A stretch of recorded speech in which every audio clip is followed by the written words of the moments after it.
Venim pula mea să dăm pește. Ce fac ăștia pe net este zero, slobos la tavă. Probabil că avea Mercedes dacă nu trăgea marfă. Probabil că gagică ta e ultima petardă. De ce te dai arca că tu ești ultima săgeată?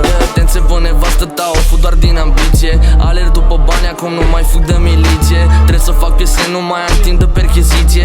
Sunt un specimen ce pe cale de dispariție. Baba n-are muși neapărați, greutatea n-are fica. Nu mergem ca prostii să-mi bagi ar singur pe voi v-ați este stări într un film, trăiesc realitatea în viitoare. Sufletul de un timp, e frică de ce aș putea să fiu Elvis. Drumul e prea lung, timpul e prea scurt, banii sunt prea puțini și sănătatea n-ați mi-a râs Elvis. Aici numai băiețeală, tu spui că ești o virgină. Se învârte pe pulă, zici că stă pe bor mașină. Eram de mult bogat dacă vindeam heroină. Eram bogat. Acum Leșind de la 4 fumuri, mă jur că nu vrei să încerci. Se fute cu Jean-Pierre, zici că a venit de la meci. Știu că vorbești de pula asta, mai bine vină să o freci. Vorbesc cu limba școdată și normal să nu înțelegi. Păpat,